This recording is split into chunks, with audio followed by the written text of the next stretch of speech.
Ladies and gentlemen, welcome back to another episode of the Pitchside Podcast. I'm your host, the HOD of the PSP. Like, share, comment on the video, subscribe to the channel, of course, most importantly, to help us grow even more. Enable notifications, of course, to receive the updates of this podcast and other videos on this channel. Follow us on social media, the links will be in the description and also on the screen, side PSP, on Twitter, PitchsidePod, on Instagram, as well as listening to us on Spotify, Google Podcasts, or wherever you can get your podcast from. It's episode 25, really. Let's celebrate that milestone. Hopefully anyone who sees the video likes it, even if you don't like it, from a point of view of supporting me, really. Just like the video. Anyway. Let's get into the meat of the business of what happened yesterday. Of course, on Saturday, it was an eventful one, really. There's a lot to get into. And let's start with the Bundesliga, of course. Match day 13 took place yesterday. 6 matches took place, actually, yesterday. Of course, I almost forgot the big one we're going to be getting to a little bit later. FCF Mainz lost to Werder Bremen in the 90th minute, of course. 1-0 at home, really. Mainz continuing the slump down the table. It was Aaron Dinchy from the assist of a former Manchester United stalwart, Dae Chung, really. Those guys, and I've been crying over him on Twitter after that assist. Everybody's asking for him to come back at United for some reason. Werder Bremen, of course, defeating Mainz away from home at 1-0. Borussia Mönchengladbach losing a 1-0 lead and a man in a game against Hoffenheim, of course. Hoffenheim came back from 1-0 lead to win 2-1 away from home at the Borussia Park. Another setback for Borussia Mönchengladbach, who haven't been having the best of form, really, as of late. It's not just about the loss, but also the red card is so ridiculous. Like, Marcus Thuram shouldn't be doing what he did. But he did it. He spat on a player. He spat on a Hoffenheim player. It was really ridiculous. Like, I don't know how the referee would see it and even think of anything else other than a red card. Not just about the act itself, but also considering the pandemic we're having at the moment. Like, it's even more disgusting when you think about the whole situation with the pandemic. But let's not get carried away talking about that. Let's focus most of the game, really. Hoffenheim were the absolute better side somehow against Mönchengladbach at their home, creating more chances, being more dangerous, and taking, of course, the chances when they got. Mönchengladbach, after taking the lead, pretty much regressed for some weird reason. A penalty from Lars Stindl. He seems to be their best player at the moment, and it's a low bar, really, when you talk about Borussia Mönchengladbach at the moment. Their form currently is just so horrid. They regress. They sit even lower than the table than Stuttgart and Wolfsburg. They're 8th at the table with 18 points. It seems that everybody's going to be surpassing them this season. It doesn't look well. It doesn't look well considering that you have a game against Manchester City in 2 months' time. It doesn't look really well. But probably we're going to be seeing another Mönchengladbach side after the rest. Probably they need some rest, like all the other clubs do, really, in Germany, which they're going to be getting for Christmas. Hoffenheim with an important victory. They needed that sort of boost, really, to go a little bit up the table. They've been hovering around the chomping around the bits, really. Surprisingly, it's the first victory for Hoffenheim since their famous now victory against Bayern Munich 4-1 at home. It's an incredible it was an incredible dip in between, but now I think it looks like they are back to their best. They had another victory, actually. I was mistaken, of course, between that and the victory against Mönchengladbach. They had a victory against Augsburg. Another Bavarian side. They beat the 2 Bavarian sides this season. That is really interesting as far as Hoffenheim are concerned. Moving on to the rest of the games in the Bundesliga. Augsburg, speaking of them, they lost to Eintracht Frankfurt 2-0. Another side who doesn't get a lot of victories this season, and they did get some this time around, which is really decent here, really. 2-0 victory, an own goal to open the scoring at the 53rd minute. It was all about the action in the second half, and then Stefan Elzanka from Steven Zuber adding the second goal in the 87th minute. 3 important points for Eintracht Frankfurt, really, and for Andy Hooter's side, who move up to 9th in the table with 17 points. Maybe they would kick their season, maybe their season would get underway finally, because it has been a turbulent time for Frankfurt as of late. Their form has been dipping, and they had a lot of problems, trying to get themselves on the right track. Moving on, of course, and Schalke, boy, like hapless Schalke. It's just miserable and terrible every time we talk about Schalke here.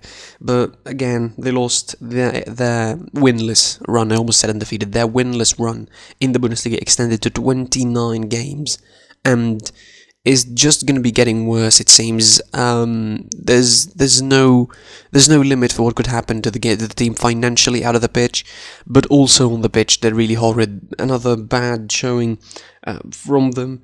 Arminia Bielefeld getting the all-important win by the sole goal in the by the sole goal of the game, and then 53rd minute by Fabian Klos.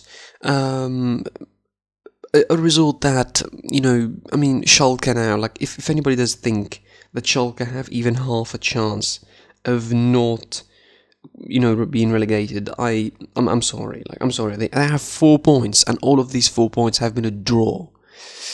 It's just miserable. Just really, really desperate to talk about Schalke at the moment without feeling sorry for them. Another side who I feel sorry for, but in a different way, different set of circumstances, are RB Leipzig getting only a goalless draw from Köln. We've been talking about how ineffective they could be sometimes in the attack, and this is probably the game where they were ineffective in attack. And it was the wrong game where they should have been ineffective, really, because a side like Köln, yes, they have in some good form as of late, some decent form as of late, good performance, but they just were battered 4-0 by Bayer Leverkusen. Like, it doesn't matter. Like, Bayer Leverkusen just made a quick work of them in the midweek. This should have been a tired side. I mean, all sides are tired, but for relegation battlers, it should be doubly tired, because they run behind the ball the whole game, basically. They don't dominate. Like, Köln, another side that dominate football, but, I mean, RB Leipzig, not effective, missing 3 points that they could have gotten. They could have easily kept them ahead of the curve. Easily they could have gotten 3 points that could have put them joint with Bayern Munich on top, and this would have given us a real race at the moment. But given an advantage size like Bayern is really bad. Leipzig, you look at their stats, they had the possession, they had domination, they had 18 shots in the game, including 6 on target, yet they're not ineffective. Poulsen, it's not working anymore. The sort of supporting cast is really doing well. Like, they're really putting themselves in good situations, but the finishing is just not working for them. It's just they're hitting a slump at the moment, Leipzig, in terms of the finishing. Yes, the defense is good, but when you cannot finish, when you cannot put enough goals in the net, you will not be competing for the title of the Bundesliga. That is just a fact. And in the big game of the Bundesliga, all the focus and all the eyes were on Bayern Leverkusen and Bayern Munich. Certainly some fans were even hoping that Bayern Leverkusen just defeat Bayern Munich by any chance to give us a title race. Even a draw would have been fine. Like, Bayern Leverkusen being the top of the table heading into Christmas would have been fine for some people, but it didn't happen. Bayern Munich, again, with another bad start. 7th game in a row, they go 1-0 down. That's an incredible stat, by the way. I didn't realise it, but it's a weird stat. They've gone down 7 times, and in the 7 times, they only lost once. So, it shows the character of the club, but it also shows that there's some things that still need to be worked on for Hansi Flick. Like, not every game is gonna be like that. Not every game is gonna be where you trail 1-0 down and you turn things around thanks to Lewandowski or thanks to any other player. You need to start stronger. I mean, starting with the same lineup that they did against Werder Bremen against Wolfsburg, sorry, in some sorts, starting with Söller as a right back. I mean, technically it wasn't. Technically it was three in the back. Technically it was really mirroring what Bayern Leverkusen were doing with 3-4-3. Like, they were trying to make it more dynamic. Tolisso, still doesn't convince me as a centre midfielder. I cannot really see him, doing. I can see him staying, really enjoying his stay at the bench at the moment, since Joshua Kimmich returned to the game, and we're going to be talking about him in a bit. The start was bad. Bayern Leverkusen just had, a couple of great chances and a beautiful goal from Patrick Schick. I mean, all salute to that guy. It was a brilliant finish on the volley. Nothing can be done about this. I mean, people would be like, okay, but how Neuer doesn't say that? It's unsavable. It is a shot that is going in the right corner. Unsavable, really. No goalkeeper in the world, and I mean no goalkeeper would be saving that, because it is going like inside the post of sorts, and it's a hard shot to save. Anyway, Bayern Munich, picked up the momentum a little bit after they went behind and tried certain things. Sane was brought on for an injured Koeman. For injured Kingsley Koeman. Hopefully not as bad as it looked, really. I like Koeman. I think he's the best player. He's really the player on form, and it's hard to see him being injured once again and missing, how many months, because he said it probably on a couple of occasions that if he's injured once again, he's probably going to be retired, because the long history of knee injuries for him is just annoying to hear. The first half ends 1-1 by Lewandowski after a gift. I mean, Bayer Leverkusen were holding themselves really well in the first half, and Edmund de Sober decided for some reason to start playing with fire in his own box. Thomas Muller just nicked the ball away, crossed it inside the box. Lukas Wadecki compounded the matters even worse by making a wrong timing to go out of the goal, and Lewandowski had the easiest goal ever scored, as I mentioned in the review of the game. He had the easiest goal to score ever. It's a header tap in, basically. Ending the first half 1-1, 2 minutes before halftime, he scores the equaliser. That just gives Bayern the boost that you don't want, as a Leverkusen fan, Bayern to have. And they entered the second half really strong. The first 15 minutes, they had a couple of chances. They really put themselves in a strong position, let's say, in that second half, really showing what they are all about in terms of the danger that they could create. Sane was taken off once again for Jamal Musiala. I didn't understand this weird sort of tactic, really, from Hansi Flick, but he was taken out. It was a double substitution, actually. Joshua Kimmich came on for Corentin Tolisso, and it felt different. It just felt different how the midfield is controlled, how it has more zing about it with Joshua Kimmich in. It's just different. You can see, like, since Joshua Kimmich came on, the Bayern Leverkusen players were trying to press him in all sorts of manners. 2 players, you see 3 players, you see 4 players, trying to press him, trying to press him off the ball at certain situations. That is really impressive to see Kimmich back and to see him really doing well, and given the assist for the second goal, by the way, in the 93rd minute. It wasn't a bad mistake from Bayern Leverkusen. Once again, they killed themselves. They shot themselves in the head, not just in the foot, in that game. Jonathan Tah, who everybody again has been praising, like I said in the review, for having a great season. Personally, I'm not convinced with him, either in Leverkusen or in Germany, really. And he delivers on his bad reputation, for me at least. He gives the ball away. Kimmich sets up Lewandowski, takes a deflection of another player, Edmund de Sober, who was the responsible for the first goal's mistake, and it's 2-1 for Bayern Munich at the death in the 93rd minute in the Bay Arena, and it's game over, probably season over, I would say, because Bayern, they didn't go top at Christmas for the last couple of seasons, and they still won the Bundesliga by quite a comfortable margin. Imagine now them being on top heading into the new year. I mean, bye-bye Bundesliga.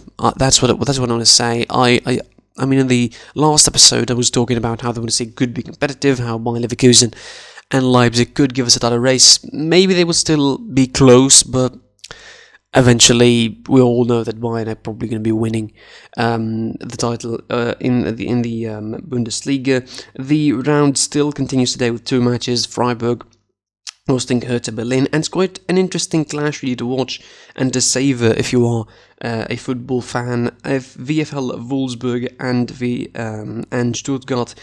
Wolfsburg have the chance, of course, to go fourth now in the table if they are to win against Stuttgart. It's a big game for them. They're really having the best form of the season. They just had their only defeat this season, the first one, at the hands of Bayern in midweek. It's really looking well for them. The table at the moment, of course, Bayern Munich heading top, 30 points.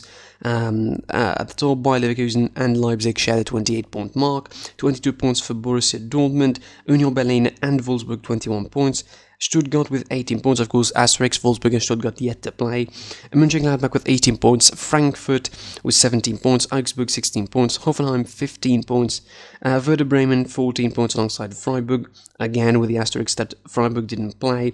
Hertha Berlin with 13 points, still game in hand. Köln with 11 points at 15 full games. Arminia Bielefeld 10 points at 16 in the relegation playoff spot, and Mainz 6 points before Schalke in the bottom of the table. Moving on, of course, and move on to La Liga. So, match day 14 in La Liga, of course, started with the game against Athletic Club and Huesca defeating Huesca 2-0 on Friday. On Saturday, Atletico Madrid back to winning ways after the derby loss, which was, horrendous, really, in some certain words. They defeated Elche 3-1. It took them a while to get going in this game, really. I didn't expect them to really struggle against Elche. It was barely at the 41st minute the goal by Luis Suarez to open the scoreline. Of course, they really struggled. Elche started the game really well. And then at the second half, of course, they score in the 58th minute by Luis Suarez again. He gains his brace. A goal from Elche in the 64th minute made life a little bit hard for Atletico Madrid. It was a little bit of a scare in the second half, but in the end, it was all settled by Diego Costa. A penalty that I think it's a weird penalty. I don't know. I feel like it's a weird penalty. It shouldn't be given. Maybe another referee would not have given it, but again, Spanish refereeing, all of European refereeing sometimes can be weird with VAR decisions, but in my opinion, the penalty is really not soft, but somewhat debatable. Anyway, he scores, gives Atletico Madrid the all-important 3 wins and 3 points, really. 3 goals, 3 points for Atletico Madrid. It's job done again for Simeone, who should be picking themselves really well this season after the loss at the derby. This should prove that loss was just an anomaly. A result that wasn't an anomaly, though, really, was Barcelona drawing against Valencia. And after the 2 games that they had against Levante and Real Sociedad, where they played a little bit better, not necessarily better, but they had the results that they need, really. And again, like, in those last 2 games, probably they played 45 decent minutes against Sociedad. That's what I want to say, because overall I watched both games there and they didn't have a lot to say in those games. I think in the second half in particular they were really in danger against Real Sociedad, and this time it was even weirder. I mean, Ronald Koeman is just putting himself on the spot here at Barcelona. He's really proving his doubters right. I mean, some of the doubters say that he cannot control the teams and he doesn't have sometimes good coaching, and it shows. And it really shows. When you start with a side where there's Busquets as your holding midfielder in a 4-1-4-1, you're killing your team dead. You're basically giving the midfield to Valencia to control. And Barcelona's possession in the early goings was really like the classic Spanish boring sort of possession tiki-taka developed under Guardiola, and that is just passing the ball sideways and trying to play crosses. Like, there was some weird situations where Braithwaite or Messi or Griezmann would try to cross the ball inside the 6-yard box. It was just ridiculous. On the other hand, Valencia was just easily expected. 4-4-2, they stay in the back, they play on the counter, and they had certain situations where, if it wasn't for Ter Stegen, they would have been really probably been battered, I would say, by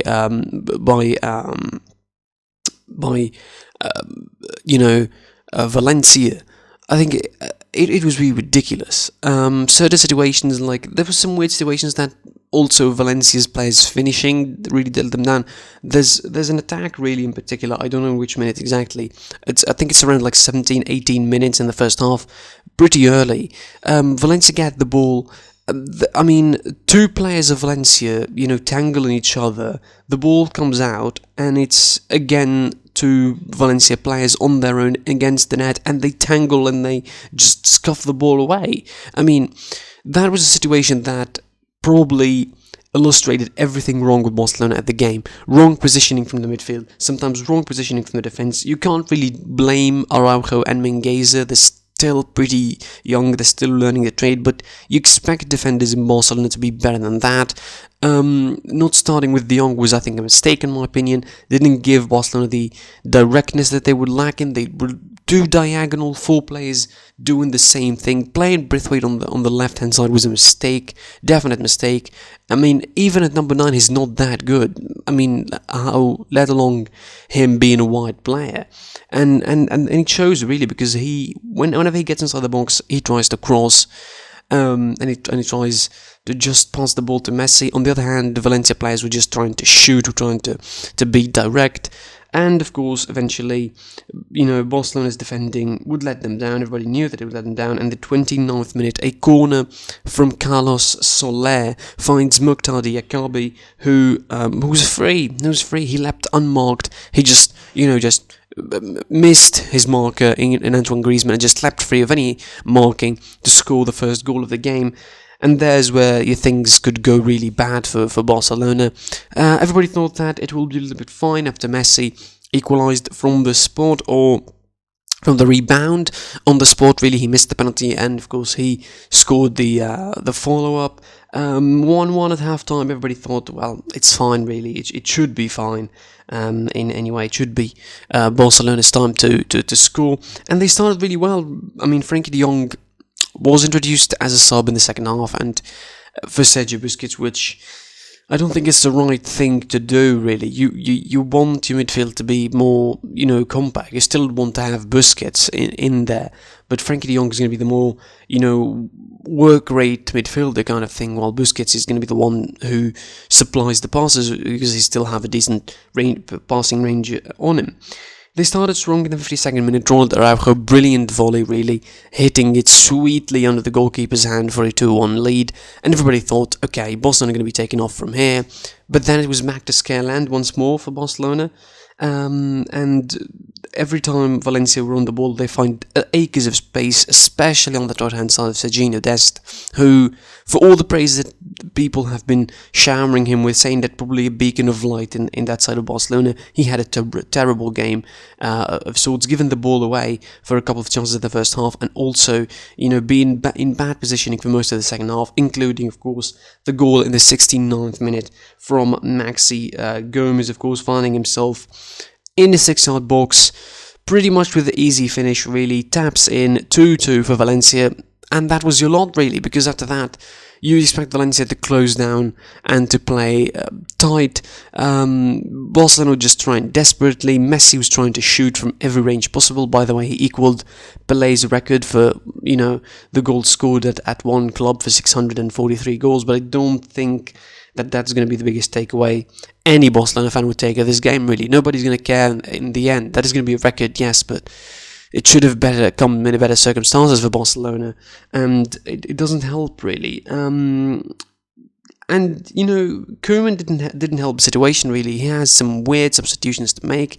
When you're 2-2 and you're looking for a win, you bring on someone who can attack. You bring on an attacking option, or at least you make the right adjustments, that you stay in the attacking mood, even if you are supposedly bringing on a defender, which is not what he did. He brought on Clément Lenglet for Coutinho, and that's it. The game was that from there. Even Milan Pjanic coming in, what is he doing, that guy? He's not cutting it. He's not going to be doing anything in 4 or 5 minutes in the game. And that was your lot. 2-2 between Barcelona and Valencia, a result that will not help Barcelona, despite the fact that they're still at 5th, relatively, still close, but there are a couple of teams that could really overleap them. Sevilla is certainly not going to be one of those, because they lost, they draw against Valladolid. this still, Granada and Cadiz could really overleap you and could, go up higher than you on the table. Speaking of the top of the table, Levante defeated Real Sociedad 2-1. I was talking about the regression of Real Sociedad yesterday. I expected them really to regress by February, by March, but it looks like it's going to be even closer than that, because at this rate, they are 26 points, but looking at the lay of the land, the other sides around them, Real Madrid still have 2 games in hand, Atletico Madrid still have 2 games in hand, so it really, probably would be, as I expected, probably they'll finish 4th, or maybe 5th. They will play Europa League football at the very best. I don't know. That's what it looks to me, decently, because they don't have a lot of stamina probably to continue playing with the same way that they do for the whole season. Maybe this is going to be just a dip in form when they return, who knows. Osasuna losing to Villarreal away from home 3-1. Easy job for the Yellow Submarines dispatching of them. They still have 1 game in hand as well. 25 points at 4. They're pretty close to the top of the table. Maybe we'll see a race. Maybe they will give us a little bit of competition, who knows, and put the other guys on the spot. And as I mentioned earlier, Sevilla drawing against Real Valladolid, losing 2 points against a side they shouldn't lose points against. Dropping 2 points right at the death. Valladolid equalising in the 87th minute to make it 1-1 and to get away with the point of the game, really. The round continues today with Celta Vigo hosting Alaves, Granada hosting Real Betis, Cadiz hosting Getafe, and Eibar hosting Real Madrid. That's how the table stands at the moment. Atletico Madrid top with 29 points, Sociedad 26 points as well as Real Madrid, Villarreal 25 points, Barcelona 21 points, Sevilla 20, 18 for Granada and Cadiz, 17 for Bilbao, 16 for Celta Vigo at 10th, where Real Betis 16 as well. Valencia 15 points with Eibar, 14 points for Levante, Alaves, Elche and Valladolid, Getafe 13 points, Huesca and Osasuna 11. At least the relegation zone is quite competitive. For sure it's going to be quite competitive, unlike relegation zones in other leagues where really you know who's going to be relegated pretty much. Moving on to Italy. Quickly, of course, 3 matches were only played yesterday in the Serie A, of course, for match day 13. Fiorentina drawing 1-1 with Hellas Verona, Sampdoria defeating Crotone 3-1, and Juventus returning to winning ways pretty much, defeating Parma 4-0. This is the first game for Juventus, I think, where they were convincing in some sense, because they really looked out of their depth with Pirlo this season. This win might propel them a little bit. It feels good really to win, and not just to win. It feels good to win by more than just 2 goals, by giving us a comfortable win to sit on. This was Barcelona's game. Sorry, this was Juventus' game. All day long they scored, quick succession by Dejan Kulusevski and Cristiano Ronaldo in the first half, 23 and 26 minutes, and from there it was Juventus' game all along. Cristiano added another with the assist from Aaron Ramsey, and they left it late for Alvaro Morata to add the 4th goal. It's really important considering the table situation. They're now momentarily at 3rd. They could be overlapped by Roma by the end of the day. That's their only worry really. But Roma play really. An easy game, relatively, that's what I would say, for Roma against Atalanta. It shouldn't be easy, but I don't know, probably the big chance that Roma could overleap Juventus by the end of the fixtures on Sunday. They will be getting closer to Inter Milan, of course, and we will start probably what should be a 3-horse title race, really, in Italy. It should be really decent for all of they had. This fixture, of course, continues today with 7 matches. Torino hosting Bologna, Benevento hosting Genoa, Cagliari host Udinese, and then, of course, the top sides having their matches. Sassuolo facing Milan. That should be really, really interesting. That should be a very interesting game to look forward to. Inter Milan hosting Spezia, Atalanta hosting Roma, Lazio hosting Napoli. All interesting games, really, for those top sides from different, of course, perspectives. I think the Sassuolo Milan game, Atalanta, Roma, and Lazio, Napoli should be really enticing fixtures to watch if you want to follow them. So they may be. Finishing, of course, and leaving probably the best to last. I mean, to be fair, the best is Lewandowski. I talked about him at first. Let's move on to the Premier League. And in match day 14th, of course, there was no action on Friday, so Saturday kicked off with a big bang. I mean, it was really a strong start, I read, for the Saturday action in the Premier League. Liverpool just thrashing Crystal Palace 7-0 away from home. You need to just pause and stop when you hear this result. You need to think about how the game was going, considering that Liverpool just dominated. They absolutely had everything done in football right. They scored a lot of goals. They dominated. They kept the clean sheet. They went about their business, really well. They played, the smart game. It didn't look like they didn't, lose a lot of effort. Really. They didn't exhaust themselves trying to look for the win. Like, Crystal Palace just collapsed pretty much after the second goal, considering the second goal was, in some ways against the run of play when you look at the details of the game, because Crystal Palace had a couple of dangerous chances after the first goal, but then after the second goal, it was all Liverpool all along, and Firmino got a brace. He's continuing his great form. Firmino getting a brace, which is really nice to see. Takumi Minamino getting on the score sheet. Mo Salah getting on the score sheet. Jordan Henderson getting on the score sheet. It is just the greatest game. Alex Oxlade-Chamberlain returning to the team and getting subbed off the bench for Roberto Firmino. Mo Salah coming in and scoring twice and assisting for Roberto Firmino. It was just the perfect game for Liverpool. This was, I think, redeeming in some sorts, because I think a victory that would, move, try to fend the doubters of sorts, kind of victory where they really dominate and really just put the best effort that they can out there. It's not Aston Villa, really. They still have that to do. They didn't defeat Aston Villa 7, but it's a good game. It's a good game for them. It's a perfect game, I think, for them. The best performance that they had since the restart, pretty much. I mean, in 2020, that's, I think, the best performance in the Premier League. I think Liverpool now should be moving on. I don't want them to run away with the league or anything like that. I want it to stay close and as close as ever, but really, this should be, the point where they get going and they just put on the effort to try and win it once again. That is just how it looks.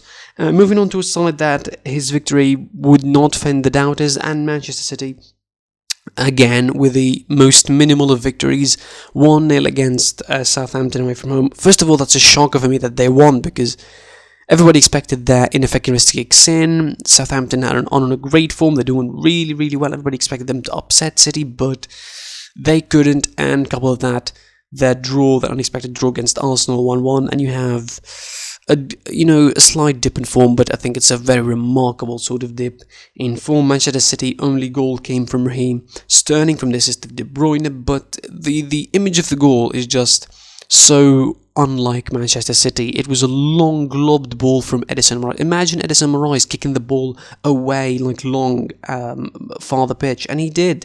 And he kicked the ball afar, picking up the second ball, picking up the pieces for Manchester City, and they scored the goal. And that was about it, because they didn't exactly dominate the game. It looked like they had a better defensive performance than offensive, which seems to be the norm as of late. Ruben Dias is really improving in his position, is forming quite a good partnership with John Stones. I thought Ruben Dias is growing to be one of the best defenders in the Premier League at the moment. Probably its best. It's a strange statement, but it's probably the best defender at the moment in the Premier League, where there's no Virgil van Dijk to compare him to, or to start having this kind of conversation. I think Ruben Dias is the best defender. Southampton tried. They had a decent game. They had a great, feeling about them. They tried as they might, but they couldn't upset Man City, who were, really decent defensively for a side that was lambasted quite a long ago for their defensive shortcomings sometimes, and especially the lack of solidity in that midfield and the defensive department. But I think keeping a clean sheet, keeping another clean sheet, is all important, and a clean sheet against Southampton on the lesser side that is enjoying life and attacking really well. Moving to a side that doesn't enjoy life at the moment, and Everton defeated Arsenal 2-1, and let me check the table first. Arsenal are 15th, and they could be overlapped by Brighton, which means that they could end up in 16th. I'm sorry for the listeners, but I really did a pause because I need to let that sink in. This is the Arsenal side that won the Premier League undefeated. This is the Arsenal side that went to the Champions League final and almost won it, and was leading for 75 minutes against Barcelona. This is the Arsenal that, under Arsene Wenger, was the worst they could do was get to fourth and play Champions League. That is the worst that Arsenal could ever do. Yet they find themselves now in a weird situation where they're really close to the relegation zone. This is just the worst start in their history, the worst form they've ever been in. 14 points, conceding 18 goals, having a -6, goal difference. All the other sides below them are the ones who have worse. Brighton are joint on them with the goal difference. Probably they would improve it if they went against Sheffield United. And speaking of Sheffield, Fulham, Burnley, West Brom and Sheffield United are the only sides that are with worse goal difference than Arsenal do. So it's a really weird situation all around for Arsenal. Nobody knows how Mikel Arteta is going to be responding. The players do not seem to care, really. Their last performance against Everton shows, that they don't want to do it anymore. It doesn't feel right for Arsenal. There's probably a lot of overhaul that should be done, despite having possession at certain points, despite trying to create a couple of chances. The only goal was a penalty. The first goal that Everton scored was an own goal by Holding, so that doesn't really, pun intended, hold well with the club.